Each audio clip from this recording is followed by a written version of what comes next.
జయ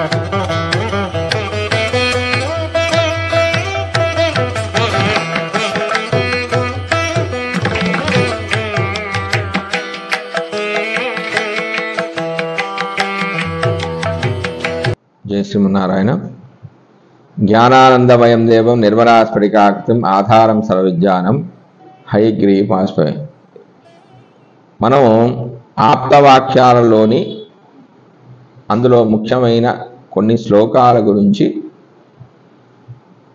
విశేషమైన అర్థాన్ని తెలుసుకుంటున్నాం. సింధుం మాతృతం మాతృమం, నదులు అమ్మ కన్నా ఎక్కువైనవి అని ఋగ్వేదం చెబుతుంది. వైదిక సంస్కృతిలో నదులను ఆరాధించడం ఒక సాంప్రదాయం. జడ భౌతికవాదం ప్రబలిన నేటి కాలంలో ఈ ఆరాధన వెనుకనున్న సూక్ష్మం అర్థం కావడం అనేది చాలా కష్టం. కన్నతల్లి వాత్సల్యంలోని విలువనే గ్రహించలేని కృతజ్ఞత ప్రబలుతున్నప్పుడు ప్రకృతిలోని అమ్మతనం అర్థమవుతుందా?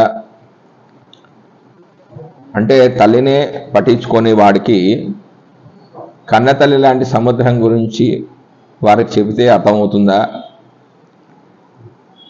జలం అనేది మనకు ప్రాణాధారం. ఈ జలాలన్నిటిలోనూ ఉన్న దైవశక్తిని దర్శించారు మహర్షులు.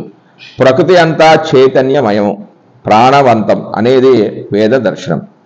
పంచభూతాలు పరమేశ్వర స్వరూపాలు.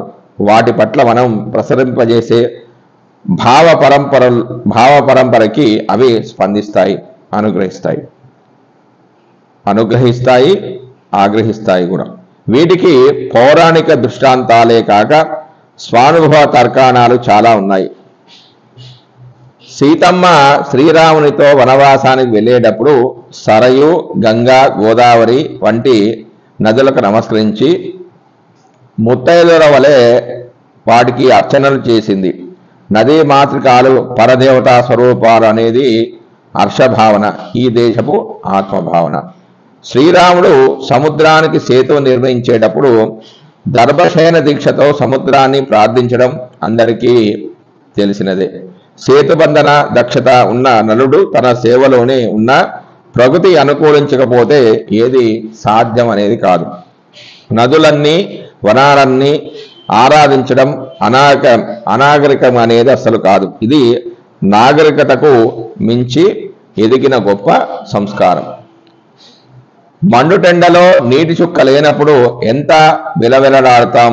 అమ్మ కడుపులో ప్రాణం పోసుకున్న జీవుని ఉపాధికి చివరి వరకు ప్రాణాధారము జలమే.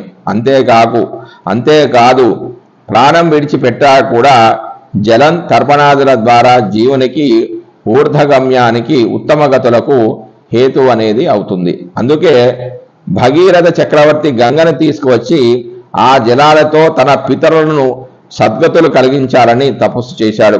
హిరణ్యతేజుడు, పురూరవుడు వంటి మహారాజు సైతం తపస్సుల ద్వారా నదీ మాతృకల్ని ప్రసన్నం చేసుకున్నారు. ఆపోవా ఇదగం సర్వం అని జలశక్తిని గుర్తించింది వేద సంస్కృతి. జలాలను సంరక్షించుకోవడం, నిర్మాణం, విలువ, వ్యవసాయం వంటి జల విజ్ఞాన రహస్యాలెన్నో వైదిక గ్రంథాలలో కానవస్తున్నాయి. నదులను ఆధారం చేసుకొని గొప్ప గొప్ప నాగరికతలను ఆవిష్కరించుకుంటున్నాం. ఎన్నో ఉత్సవాలు, పుష్కరాది వైభవాలు, దేవాలయాలు నదుల తీరాలలో ఆవిష్కరించుకుంటున్నాం. నదుల తీరాలలో ఆ అమ్మల్ని పలకరిస్తూ కొలుచుకుంటూ ఉన్నాం. ఆయా పుణ్యకాల పర్వాలలో విభిన్న ప్రాంతాల వాళ్ళంతా కలిసి ఎంత సమైక్య సాంస్కృతిక సౌజన్య సంగీతాన్ని ఆవిష్కరించుకుంటున్నారో మనకు తెలుసు. ఒక్కొక్క నది జల కణం మన భౌతిక దేహాలనే కాక ఆత్మల్ని కూడా కడుగుతున్న అనుభూతితో అద్వితీయ ఔన్నత్యాన్ని సంపాదించుకుంటున్నాయి. ఒక్కొక్క నదీ హృదయాన్ని పలకరిస్తే అందులోని ఎన్నో పుణ్యగాథలు మన హృదయాన్ని సృష్టిస్తాయి. గంగమ్మ, గోదావరమ్మ, కృష్ణమ్మ అని నదుల్ని అమ్మలుగా పూజిస్తాం మనం. వాటి చలవ వల్ల అన్నం తింటున్నాం, దాహార్తిని పోగొట్టుకుంటున్నాం. కృతజ్ఞత అనేది మానవీయ దృష్టి. ఆ మానవతకు సార్థక్యం కల్పించిన సంస్కృతితో పుట్టిన మనమే ఎన్ని పుణ్యనదుల్ని కలుషితం చేస్తున్నాం, ఎన్నిటినో నామరూపాలు లేకుండా చేస్తున్నాం. అంటే ఎన్నిటినో మనం నామరూపాలుగా చేశాం. ఏమాత్రం జాగ్రత్త లేకుండా నిర్లజ్జగా నదీమా తల్లుల్ని కలుషమయం చేస్తూ విర్రవీగుతూ వాటి ఫలితాలు అనుభవిస్తున్నాం. చేతులు కాల్చుకొని ఆకులు పట్టుకోవాలనుకుంటున్నాం. మళ్ళీ పుడుకలు తీయడాలు, ఇంటికో గుంట తవ్వుకోవడాలు చేస్తున్నాం. నదీమా తల్లులు మనకు తల్లులు అనే దృష్టి వదులుకొని ఆ అమ్మను రక్షించుకునే ప్రయత్నాలు మానేసిన వాటి ఫలితాలు ఇవే. ఋగ్వేదంలో ఒక యజ్ఞం పూర్తి చేసుకుని వచ్చిన విశ్వామిత్రుడు అతని పడవ వెళ్ళలేనంత తీవ్రంగా ఉన్న శతధృ వ్యాస నదుల్ని ప్రార్థించి వాటి అనుగ్రహంతో వెళ్ళిన గద ఉంది. శైశవ కృష్ణుని తీసుకువస్తున్న వాసుదేవునకు యమున తనంతట తాను దారినివ్వడం మనకు తెలిసింది. మాతృ సమానులైన నదుల్లోని ఈ దివ్యత్వాన్ని దర్శించిన గొప్ప సంస్కృతిలో పుట్టిన మనం ఇప్పటికైనా ఆ భావన కలిగించుకుంటే మన మానసిక స్పందనలన్నీ అమృతవర్షిణి రాగాలవుతాయి.